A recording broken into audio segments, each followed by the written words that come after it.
Bom, meus amigos, mais um bate-papo com o Geraldo Câmara e hoje é muito especial. Vocês conhecem porque eu já tive o prazer de trazer no programa antes dela ser e depois dela ser-se. Ser-se é a brincadeira, evidentemente. Fernanda Marinella, presidente da OAB do estado de Alagoas. Tudo bem, Fernanda? Tudo bem, Geraldo. É um prazer enorme estar aqui mais uma vez. É uma grande oportunidade de bater esse papo com você. Oportunidade nossa e dos nossos telespectadores. Obrigada. E você está conquistando as pessoas com as suas ações, com as suas atitudes, e eu acho isso muito importante. Eu vou contar para o meu telespectador que ontem a Fernanda esteve no Tribunal de Contas do Estado e foi convidada pelo presidente para sentar, inclusive, à mesa do Pleno.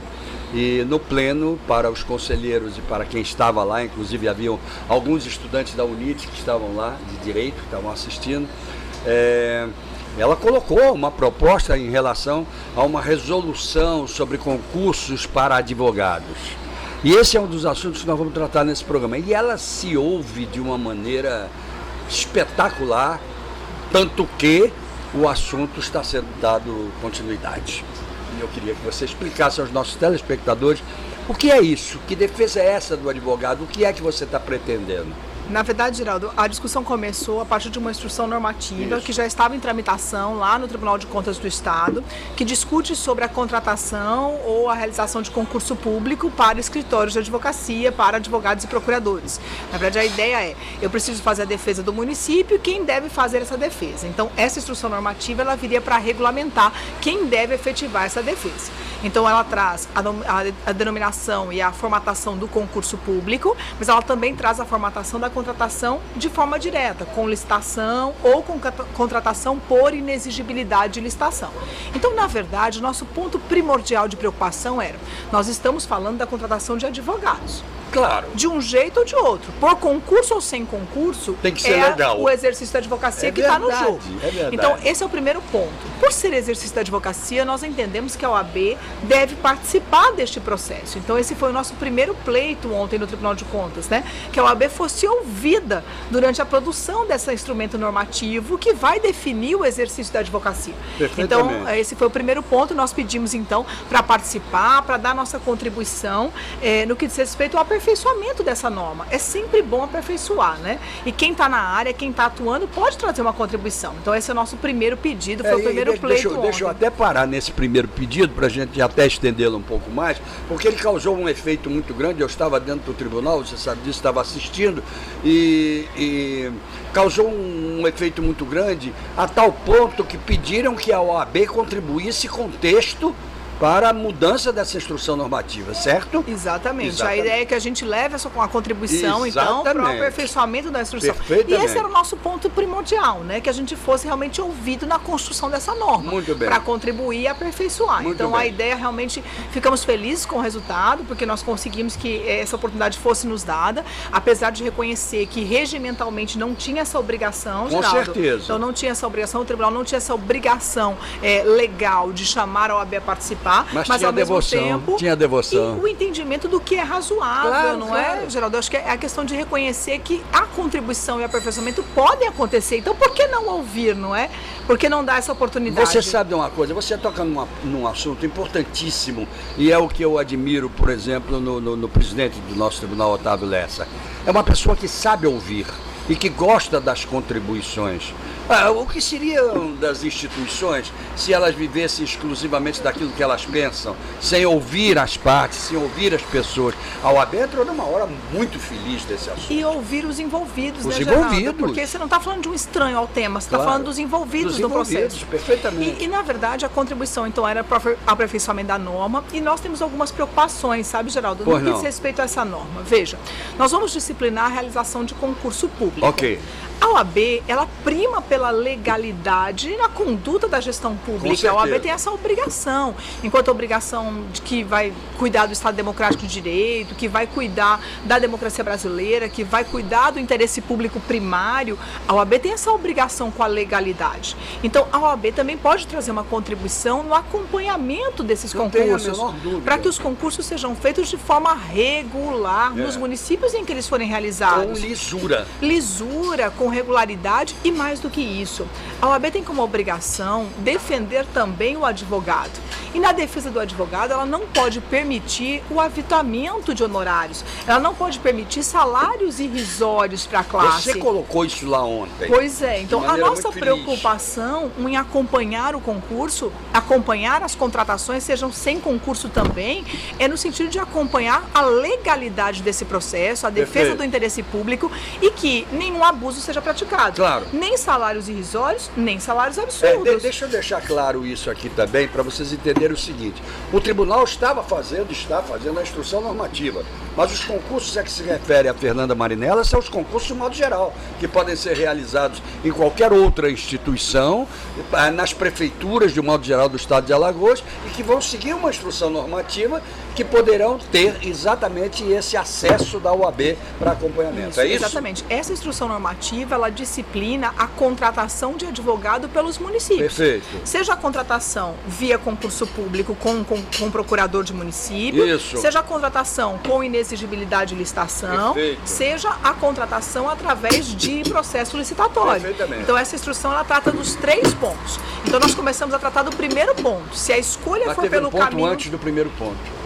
Que A é? melhor tapioca da cidade vai acabar de servir para você. Ah, Uma tá tapioquinha, certo, ok? tá certo. Vamos lá, gente, vamos lá. Então, o primeiro ponto, na verdade, da discussão é na realização do concurso. Isso. Então, nós entendemos que a OAB ela pode trazer uma contribuição como fiscalizadora da regularidade do concurso, defendendo a legalidade, defendendo a regularidade do processo e, o mais importante, defendendo a advocacia, defendendo também os advogados. Claro. Então, não permitindo o pagamento de salários baixos demais, mas também não permitindo salários abusivos demais. Exatamente. Então, esse papel de comprometimento com a legalidade, de comprometimento com o interesse público, dão à OAB a oportunidade de ajudar Muito bem. no Agora deixa Estado eu lhe fazer uma brasileiro. pergunta.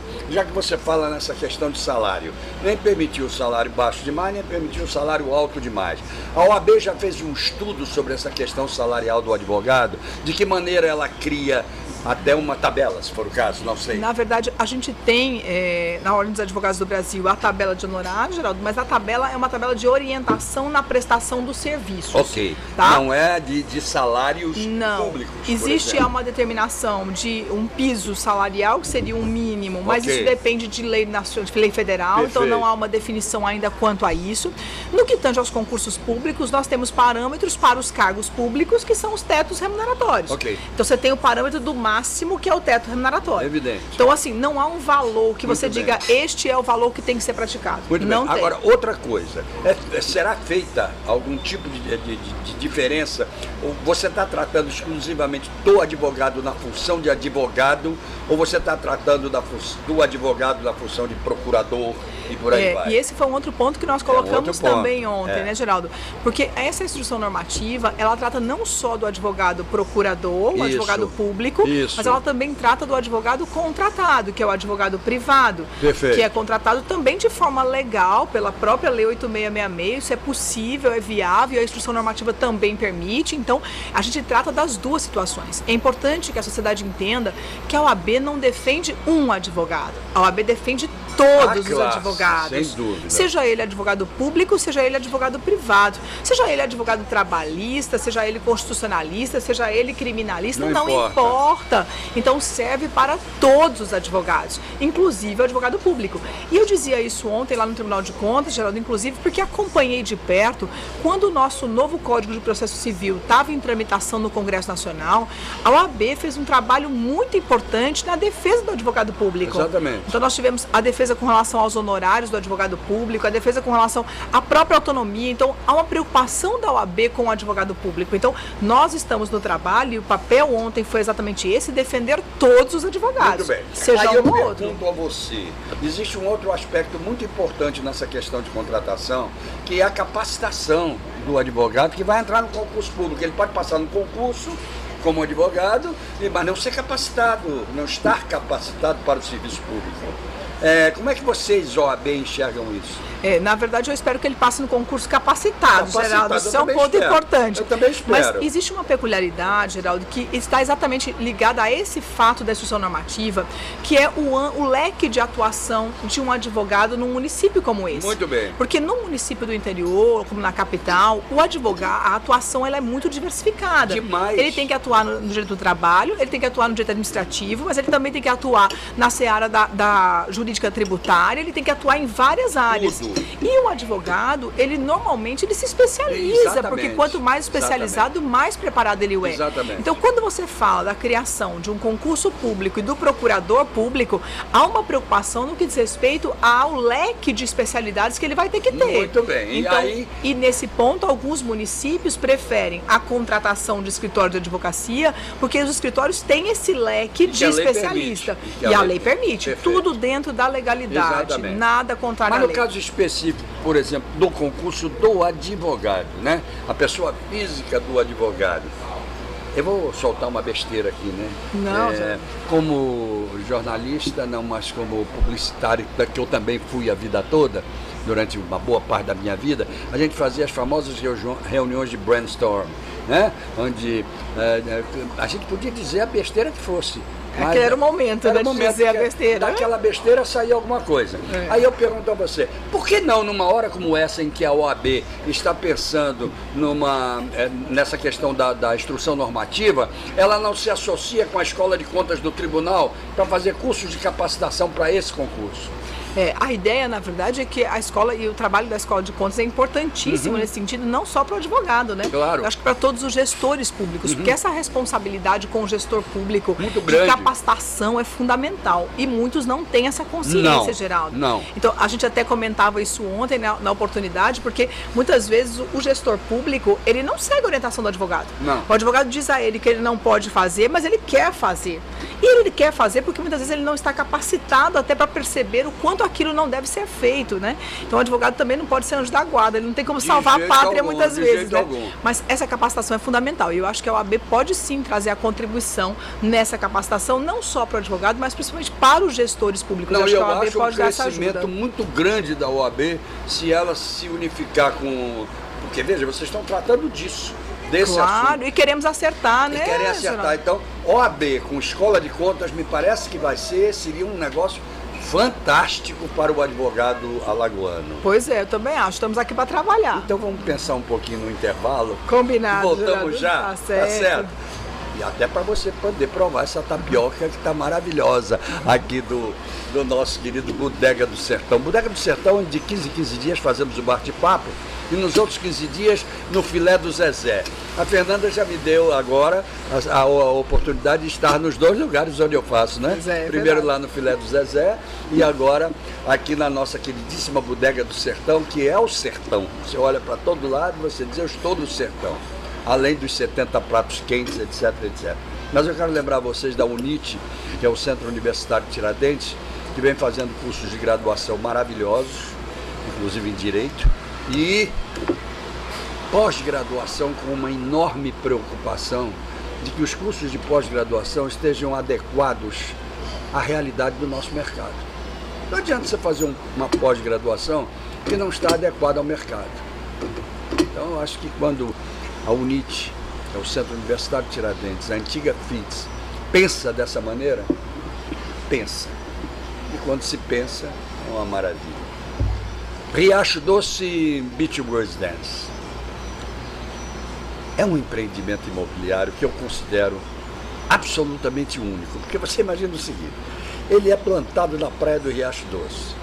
Ele não vai jogar um dejeto dentro do mar porque ele tem um processo, vai ter um processo de saneamento básico dele próprio, utilizando inclusive as águas de dejeto para a limpeza do próprio edifício e por aí vai. Ele tem 303 apartamentos. Você imagina o seguinte, 303 apartamentos, todos com vista para o mar. Que arquiteto, né, gente? Vai lá conhecer. A Ecoprime também é uma loja logo depois do Palato, na Deputado Zelage, onde você leva o seu carro para lavar. Você olha e diz, isso aqui é uma loja para vender automóvel de luxo, isso não é um lava-jato, e realmente não parece. Põe seu carro para lavar, eles gastam meio litro de água. Quando o seu carro sai de lá, parece que saiu da fábrica. O meu eu só levo lá. Eu acho bom vocês levarem, porque vai ser bom. E ao gás, que o presidente me deu a honra essa semana de estar aqui conosco também, meu querido amigo Arnaldo Cavalcante, que vem fazendo um trabalho fantástico e ele está realizando um workshop essa semana para imaginar o futuro do gás natural. O futuro do gás natural está aí. está se tornando presente cada vez mais. E com as recomendações do governador, do jovem governador que tem mostrado equilíbrio, o gás natural está avançando na Arapiraca e a ordem dele é interiorização do gás. Eu acho isso fantástico, que nós temos que pensar nas diversidades de energia que esse país vai ter que atravessar, senão o mundo. Então, vamos lá.